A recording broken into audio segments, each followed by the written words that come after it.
Magandang umaga, Pilipinas, 10:59 ayon sa Philippine Standard Time. Kasama niyo si Harry Bayona at ito ang Panahon TV Express.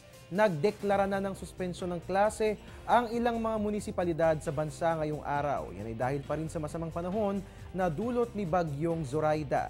Kanselado na nga po mga klase sa mga sumusunod na lugar. Hagna Bohol, all levels until November 13. Kidapawan City, all levels. Cebu City, preschool to high school, public and private.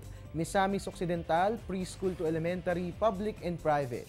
Davao del Sur, all levels. Tandag City, preschool to high school, public and private. Bohol, elementary and high school. Davao City, all levels. Davao del Norte, all levels until further notice.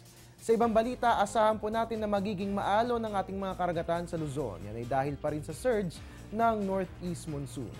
Kaugnay nga inilabas po ng Pag-asa ang gale warning at ayon nga po rito, ang northern seaboard ng northern Luzon at eastern seaboard ng Luzon ay makararanas ng cloudy skies na may light rains. Aabot pong taas ng alon sa 3.4 to 4.5 meters at yan nga pong partikular na mararanasan sa mga baybayin ng Batanes, Calayan, Babuyan, Cagayan, Ilocos Norte, Aurora, Camarines Provinces, Catanduanes, Eastern Coast ng Albay, Sorsogon, kasama rin po dyan ang sa Eastern Coast ng Quezon at ganoon din po ang Polillo Island.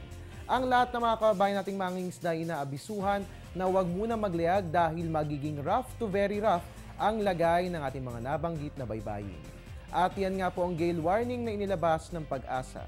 Magbabalik ang Panahon TV Express makalipas ang isang paalala. Teng, ang package. Ma'am, sabi ng Air 21 on the road na. Ano, Teng? Ang package. Ma'am, sabi ng Air 21 na receive na. Okay, very good. Basta padala, sagot ka ng Air 21. May real-time delivery updates via text para worry-free ka. Teng, ang package, napadala mo na? Yes, ma'am, sa Air 21. Sa Air 21, sagot ko, padala mo.